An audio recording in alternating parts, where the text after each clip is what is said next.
plena Segunda Guerra Mundial, la Royal Navy enfrentaba, como todos los ejércitos, el problema de mantener alta la moral entre sus tropas en el Pacífico. La solución fue tan ingeniosa como inesperada: un barco que no solo colocaba minas, sino que también fabricaba cerveza. Esta es la increíble historia del Menestheus, la primera cervecería flotante del mundo. La moral siempre ha sido crucial en los conflictos bélicos. Desde tiempos antiguos, los ejércitos han recurrido a diferentes métodos para mantener la motivación: discursos inspiradores, recompensas e incluso alimentos y bebidas especiales. Durante la Segunda Guerra Mundial, esta idea aún cobró más fuerza. Mientras los soldados de Europa podían disfrutar de un descanso ocasional en casa o en bares locales, los destacamentos del Pacífico enfrentaban semanas, incluso meses, aislados en bases remotas. Aquí, la moral no solo era un lujo, era esencial para sobrevivir al desgaste físico y mental.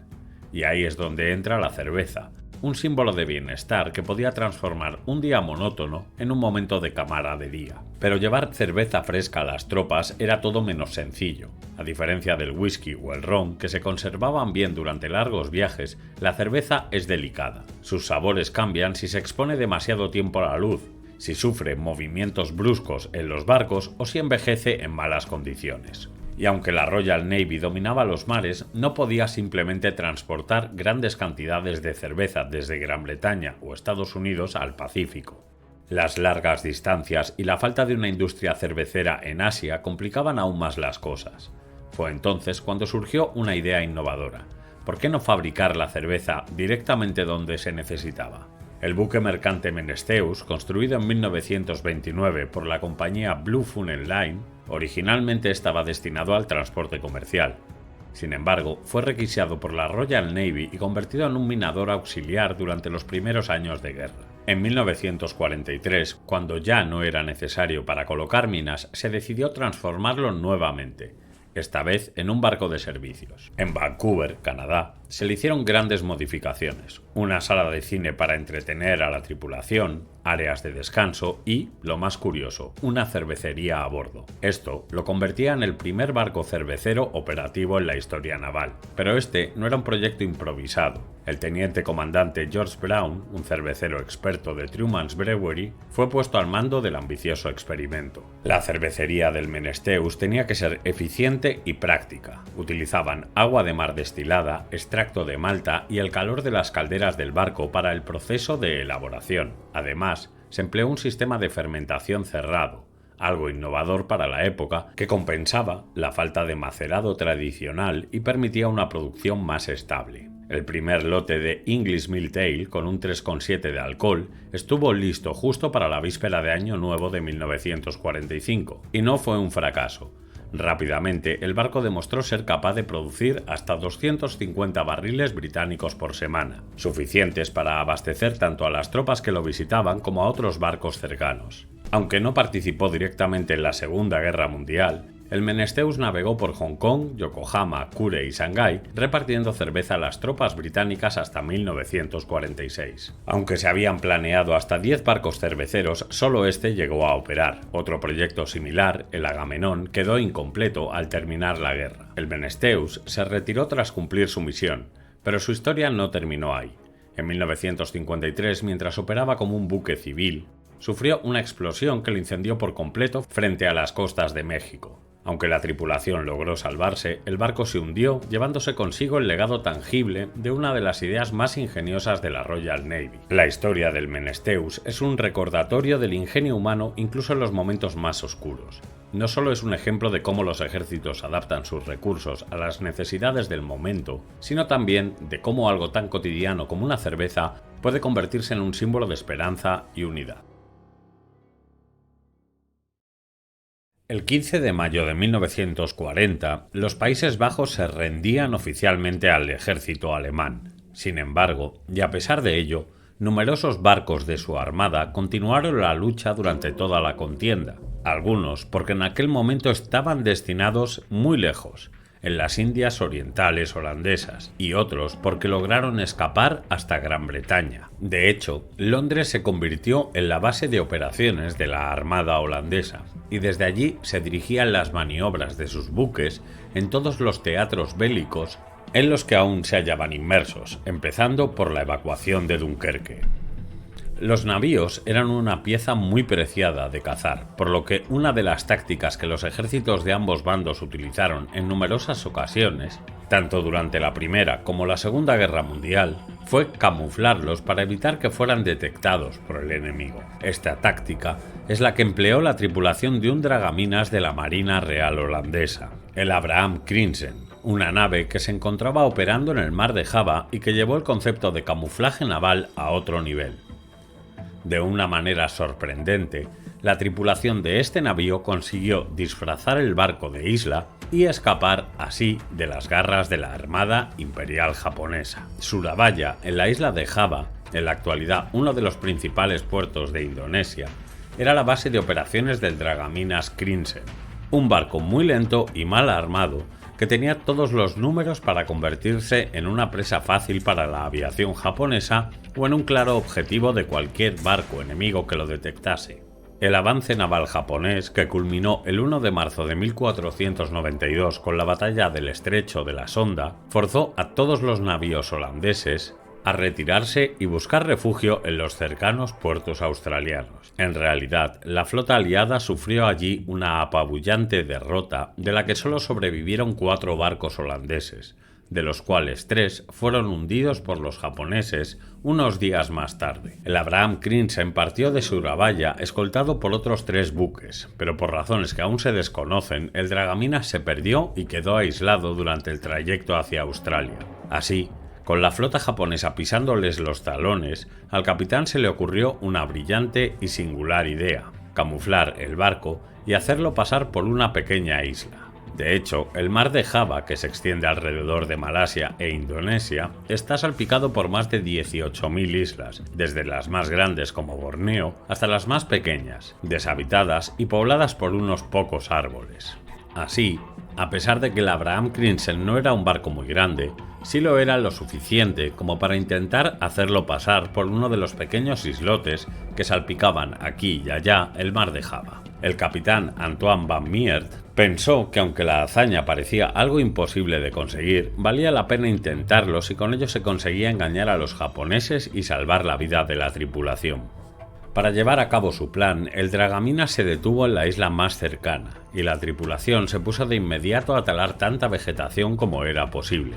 En realidad, la principal amenaza era ser visto desde el aire, así que para camuflarse de manera efectiva necesitaban cubrir toda la superficie de la nave con follaje y pintar el casco simulando rocas y acantilados. La idea del capitán era permanecer cerca de la costa durante el día y provocar una ilusión óptica en el enemigo para que cuando éste viera el barco de lejos pasara desapercibido. Al caer la noche, los tripulantes del Abraham Crinsen decidieron que ese era el mejor momento para arrancar motores y dirigirse hacia Australia. Y así lo hicieron, y aunque en principio la treta pudiera parecer descabellada, lo más sorprendente de todo es que funcionó. Los destructores japoneses que patrullaban el archipiélago indonesio, buscando los restos de la flota holandesa, fueron incapaces de dar con el barco a la fuga, que tardó 8 días en llegar hasta un puerto seguro. El dragaminas se convirtió de este modo en el último barco en escapar de la amenaza japonesa en las Indias Orientales holandesas. El dragaminas pasó a formar parte de la Royal Navy australiana, y ya con tripulación británica, volvió al servicio el 28 de septiembre de 1942 para escoltar y apoyar a los submarinos holandeses que operaban en la región. El Abraham Crinsen sobrevivió al conflicto y al finalizar la guerra fue transferido de nuevo a la Marina Real de los Países Bajos con la misión de patrullar las Indias Orientales holandesas y limpiar de minas el puerto de Kupang, en la isla de Timor, con el objeto de asegurar la llegada del contingente australiano que debía asistir a la firma de la rendición japonesa. Años después, en 1960, y ya retirado del servicio, el Abraham Crinsen fue destinado a labores de entrenamiento. En 1995 fue adquirido por el Museo Naval Holandés y hoy puede ser admirado en el mismo por todos aquellos visitantes que deseen conocer su fascinante historia. El USS Indianapolis había entregado los componentes cruciales de la primera bomba atómica operativa a una base naval del Pacífico. Desde San Francisco hasta Tinian, una de las Islas Marianas del Norte, en un tiempo récord de tan solo 10 días. En poco menos de 2 semanas, la bomba arrasaría la ciudad japonesa de Hiroshima.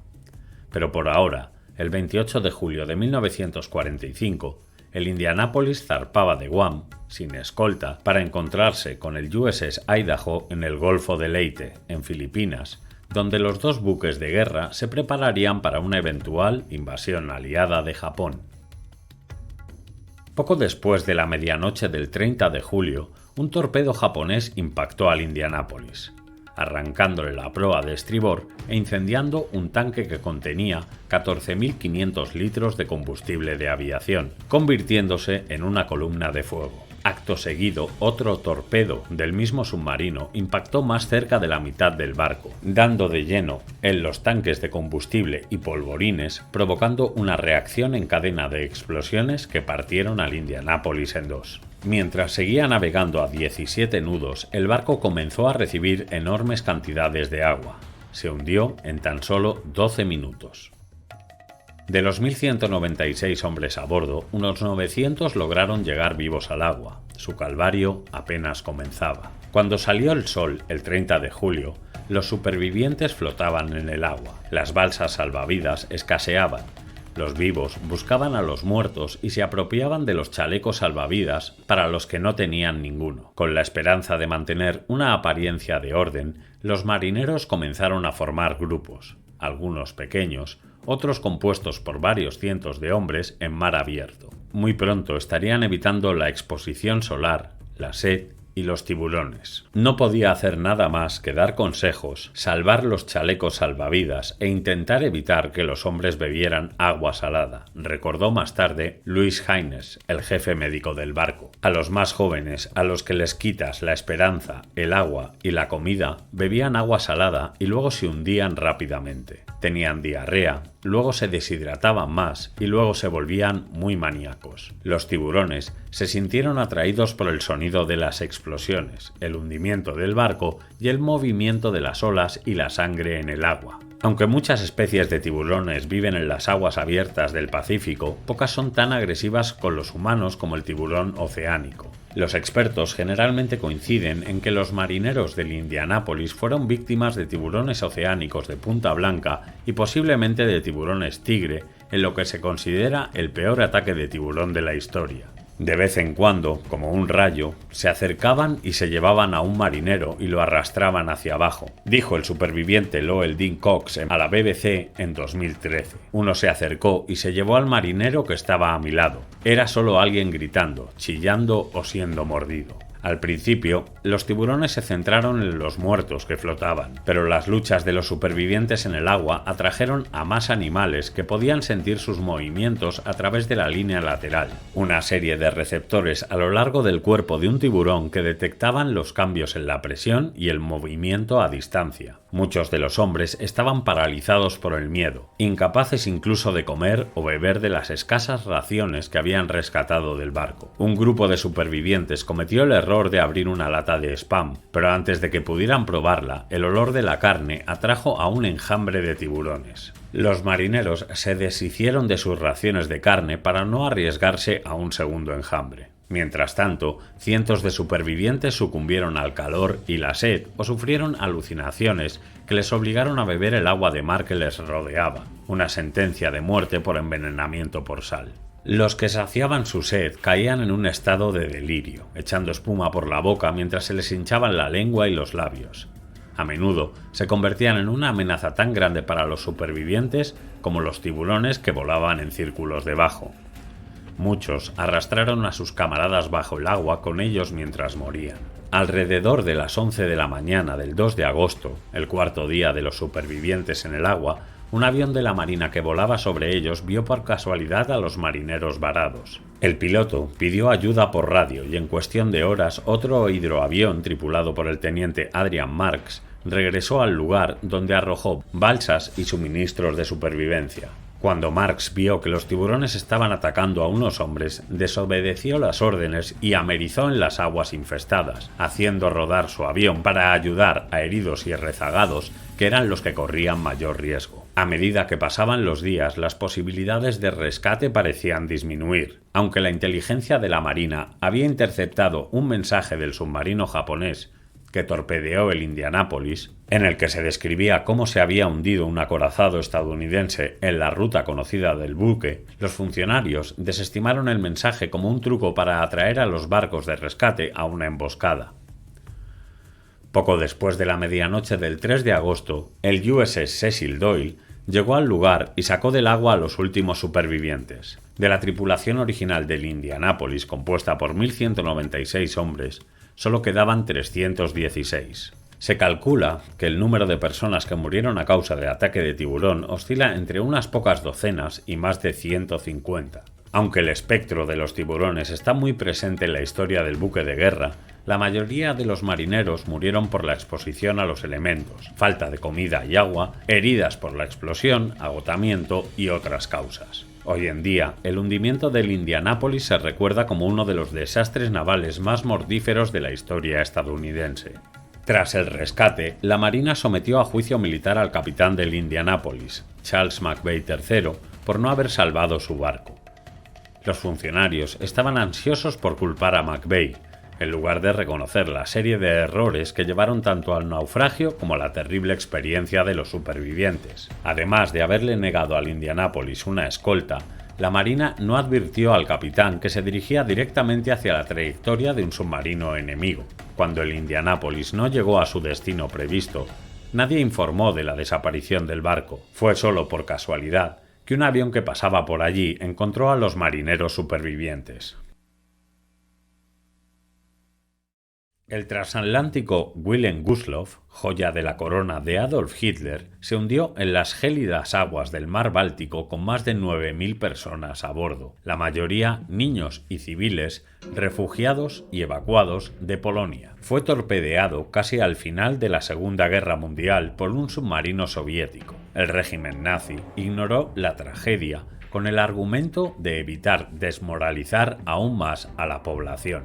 A menudo se tiende a comparar la poco conocida tragedia del Gustloff con el Titanic, pero en realidad sus historias son completamente distintas. Para empezar, el número de muertes en el transatlántico británico fue de 1.500.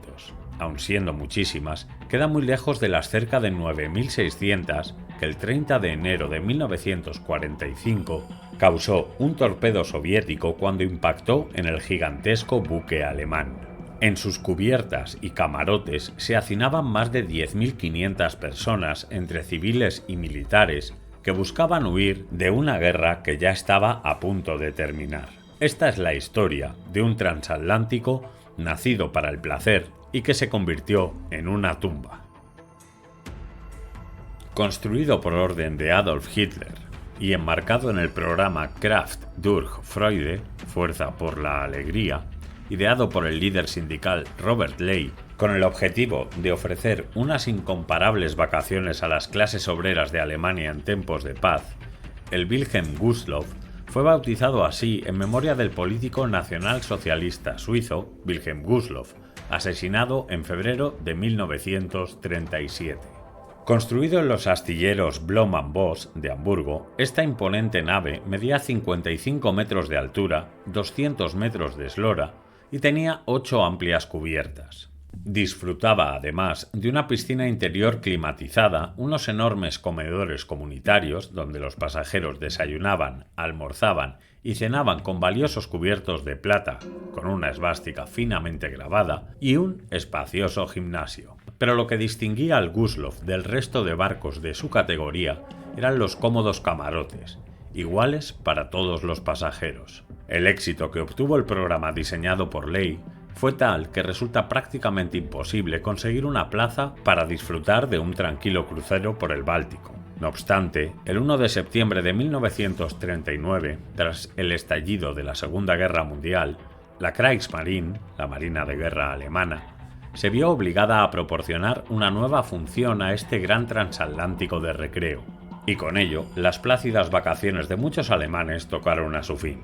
La primera misión encomendada al Gustloff fue la repatriación de los pilotos de la Legión Cóndor en España. Posteriormente fue pintado de blanco y de verde y reconvertido en un hospital flotante, y después, ya pintado de gris naval, se eliminaron sus distintivos como buque hospital y sirvió como cuartel para futuros tripulantes de submarinos. En la cubierta se instalaron ametralladoras y baterías antiaéreas y fue empleado como buque nodriza. Fondeado en la ciudad polaca de Szczecin en octubre de 1940, el Gustloff tenía encomendada la misión de formar parte de la Operación León Marino, cuyo objetivo era la invasión de Gran Bretaña, algo que finalmente no sucedió. Tras romper el pacto con los soviéticos en 1941 y con la Operación Barbarroja en marcha, la Alemania de Hitler empezó a desmoronarse. El Ejército Rojo cambió el curso de la guerra y empezó su inexorable avance hacia Prusia Oriental. En la mente de todos los soldados soviéticos estaban las más de 20 millones de víctimas que los nazis habían dejado a su paso por su país, y mientras una debilitada Alemania se batía en retirada, el Ejército Rojo arrasaba con todo lo que encontraba a su camino. Una proclama les había dejado muy claras sus órdenes. Mata, nada en Alemania es inocente, ni los vivos ni los que están aún por nacer. Sigue las palabras del camarada Stalin y aplasta para siempre a la bestia fascista en su madriguera. Rompe el orgullo racial de la mujer alemana y tómala como tu legítimo botín. En cuanto al más de medio millón de personas que se escondían en una zona que en su mayor parte ya había caído en manos soviéticas, pronto llegaría la orden de evacuación para ellos. Ante su dramática situación, los refugiados se dirigieron a Danzig en la Polonia actual, y a otros puertos del Báltico a pie y soportando temperaturas de 20 y 25 grados bajo cero con la esperanza de poder ser evacuados. A su llegada se encontraron con el escollo de tener que cumplir con los criterios para embarcar, que daban prioridad a los militares heridos y a las mujeres con niños. Pero con el paso de las horas la desesperación empezó a adueñarse de aquellas personas, siendo de tal magnitud que muchos hombres se llegaron a disfrazar de mujer y a llevar un muñeco en sus brazos para poder subir a bordo de algún navío que los sacase de aquel infierno. Entre estos barcos destinados a la evacuación de personas se encontraba el Wilhelm Gustloff. La masiva evacuación de civiles y militares atrapados en Prusia Oriental, impulsada por el gobierno alemán, recibió el nombre de Operación Aníbal. Cumpliendo con su cometido, el Gustloff zarpó del puerto de Gdynia, cerca de Danzig, a las 12 del mediodía del 30 de enero de 1945. A bordo iban unas 10.000 personas, una cantidad que excedía mucho la capacidad del barco, que estaba diseñada para albergar a 1.500 pasajeros y 500 tripulantes. Poco antes de la partida se vació la piscina interior para instalar allí una enfermería donde 373 auxiliares se encargarían de atender a los heridos. Camarotes y pasillos estaban atestados de gente e incluso varios dirigentes locales del partido nazi se vieron obligados a compartir camarote con 16 personas más. Durante su travesía, el Gustloff no iba acompañado por ningún buque de guerra, y el único barco que lo acompañaba tenía inutilizado el sensor que detectaba la presencia de submarinos por culpa del intenso frío que había congelado el aparato. Para colmo, el transatlántico solo disponía de 12 lanchas salvavidas. De este modo, la lenta navegación del Gustloff por el Báltico lo convirtió en un blanco fácil para los submarinos rusos que patrullaban la zona. Mientras los altavoces del barco retransmitían a todo volumen un discurso conmemorativo del ascenso del Führer al poder, un submarino S-13 al mando del comandante Alexander Marinesko avistó al enorme transatlántico alemán. El Gustloff tenía los radares inutilizados, por lo que su capitán prácticamente navegaba a ciegas y no podía saber si había submarinos soviéticos en la zona. Para evitar una colisión con otro barco, el capitán alemán encendió las luces del Gustloff un instante, lo suficiente para condenarlo a él y a todos los que iban a bordo. Aquel breve lapso de tiempo permitió al oficial ruso del submarino vislumbrar el navío. Sin perder ni un instante, ordenó disparar varios torpedos. El Madre Patria impactó contra la proa provocando la activación de los mamparos, lo que hizo que quienes allí estaban no pudieran escapar. El Stalin destrozó por completo la piscina donde se habían instalado los sanitarios, que murieron al instante junto con los heridos que atendían. Finalmente, el torpedo denominado como Pueblo Soviético destruyó la sala de máquinas, dejando un barco completamente ingobernable. El cuarto se atascó y quedó desactivado. Durante 50 inacabables minutos, todo el mundo se agolpó ante las pocas lanchas salvavidas que había, muchas de las cuales ni siquiera pudieron arriarse debido a que los cables que las sujetaban estaban congelados. Entonces se desató el pánico. Muchos oficiales mataron a tiros a sus propias familias para evitarles una terrible muerte en el mar. Asimismo, numerosos pasajeros, desesperados por escapar, pisoteaban a quienes caían al suelo. Otros disparaban al aire y la mayoría quedaron atrapados en pasillos y camarotes mientras el Gustloff se hundía irremediablemente. Mucha gente, presa del terror, empezó a lanzarse al mar sin chalecos salvavidas, ahogándose por el peso de la ropa de abrigo que llevaba, y los niños que se tiraban por la borda se hundían sin remedio a causa de que los salvavidas que les proporcionaban eran demasiado grandes para ellos. Finalmente, quienes lograron sobrevivir a la tragedia fueron ignorados e incluso amenazados por las juventudes hitlerianas. Alemania no podía permitirse en aquel delicado momento reconocer una catástrofe como aquella y deprimir aún más a una población absolutamente desmoralizada. Por su parte, para los soviéticos representó un gran orgullo hundir uno de estos símbolos del nazismo, pero el comandante del submarino que acabó con el Gustloff fue acusado de alcoholismo y de haber desaparecido durante 3 días para estar con una mujer sueca, por lo que fue degradado. A pesar de ello, finalmente el gobierno ruso, y de forma póstuma, le nombró héroe de la Unión Soviética. Hoy en día, el Gustloff reposa, partido en 3 pedazos, a unos 45 metros de profundidad, bajo las frías aguas del mar Báltico.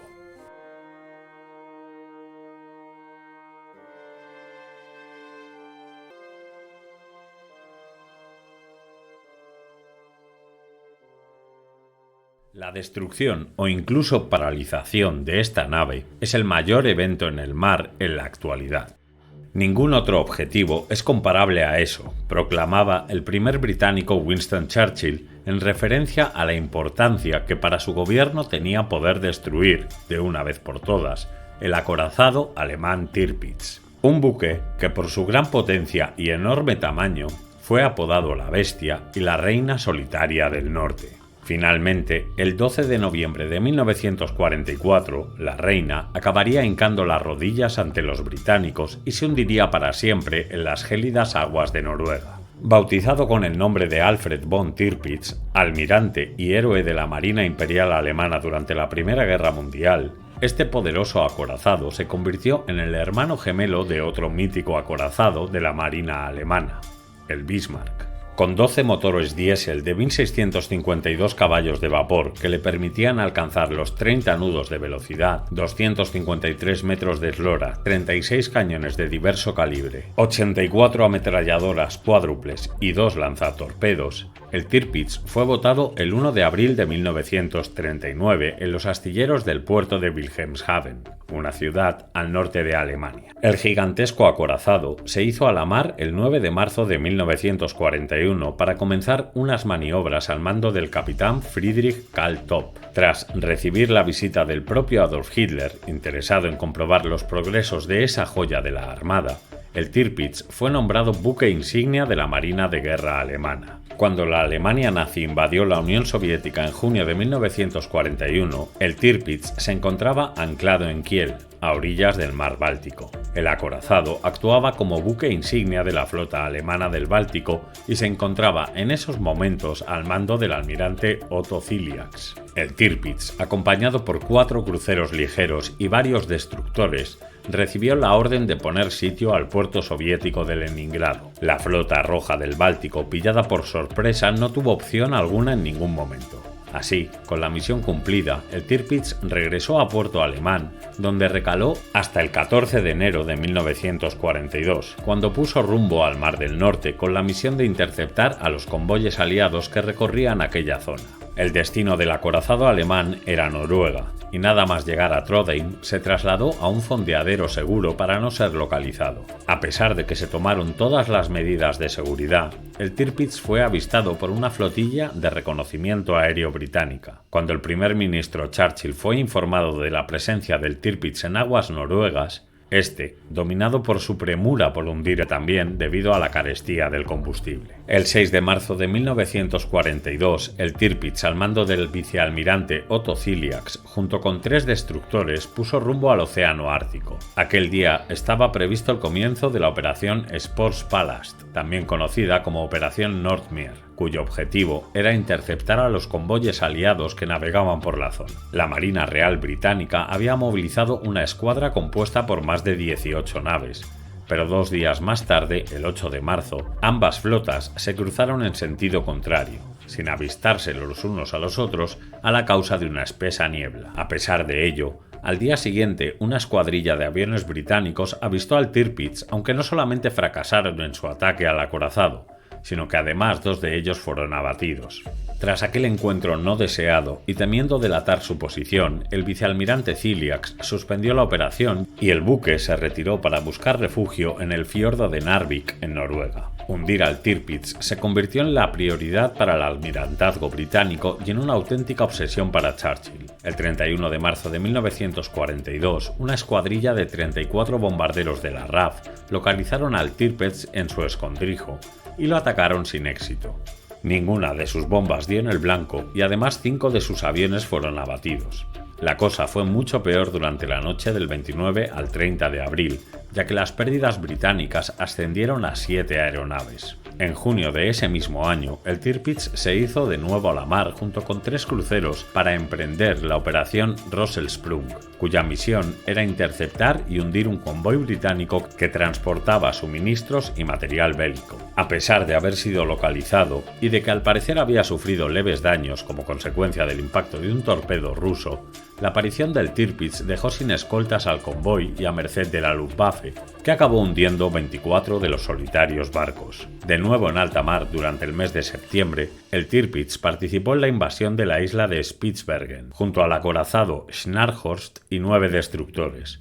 Durante aquella misión, el Tirpitz bombardeó instalaciones militares y destruyó las baterías del ejército noruego, allanando de esta forma el camino de las tropas alemanas. Tras esta misión, el Tirpitz puso rumbo al fiordo de Kaf, donde permaneció anclado de nuevo. Tras varios intentos fallidos por parte de la Marina Real Británica por hundir al Tirpitz, el alto mando alemán consideró poco seguro el refugio noruego de Kaf. Así pues, el 19 de octubre de 1944, el Tirpitz fue trasladado al fiordo de Sandesund, donde el acorazado tendría misión de actuar como si de una batería flotante se tratase frente a una posible invasión de Noruega. Tras un nuevo y fallido intento de la aviación aliada de hundir el barco, los alemanes enviaron una escuadrilla al mando de un as de la aviación, el comandante Heinrich Erler, para dar cobertura al buque. Los británicos desde entonces organizaron una enésima intentona para acabar con el acorazado. Bautizada como Operación Catechism, el 12 de noviembre de 1944, una escuadrilla de 31 bombarderos despegó de la base de Lowestoft, en Escocia, con la misión de hundir de una vez por todas el Tirpitz. Algo que al fin se lograría tras una hábil artimaña por parte de los aliados que los alemanes no supieron ver a tiempo. 8 cazas alemanes salieron a interceptar la escuadrilla británica que se acercaba hasta el Tirpitz, pero los alemanes no advirtieron que parte de la escuadra se había separado con el objetivo de distraer su atención. Cuando el comandante Erler se dio cuenta, ya era demasiado tarde. Así, en el momento en que parte de la escuadrilla británica fue divisada en el horizonte, todas las sirenas de alarma empezaron a sonar en el fiordo de Sandesund, pero para cuando los alemanes intentaron reaccionar, las bombas ya estaban cayendo irremediablemente sobre la cubierta del acorazado, matando a decenas de tripulantes. Una de las bombas impactó de lleno en la Santa Bárbara del Tirpitz, lo que provocó una enorme explosión que escoró al acorazado hasta que acabó dándose la vuelta con su superestructura bajo el agua. Debido a la poca profundidad del fiordo, la quilla permaneció a flote, lo que permitió el rescate de 397 tripulantes. Los británicos solo tuvieron que lamentar la pérdida de uno de sus aviones. Con el hundimiento del Tirpitz, la marina alemana perdió el último de sus grandes acorazados y con él su posición predominante en el Mar del Norte. Tras el final de la Segunda Guerra Mundial, los gobiernos de Noruega, Gran Bretaña y la República Federal Alemana dieron inicio al rescate y traslado de los restos del Tirpitz, una labor ingente que se prolongó hasta el año 57. Algunos de los restos del que fuera la joya de la Marina alemana fueron expuestos en diversos museos. Otros fragmentos fueron vendidos como souvenir para nostálgicos o para amantes de los buques de guerra por una compañía noruega.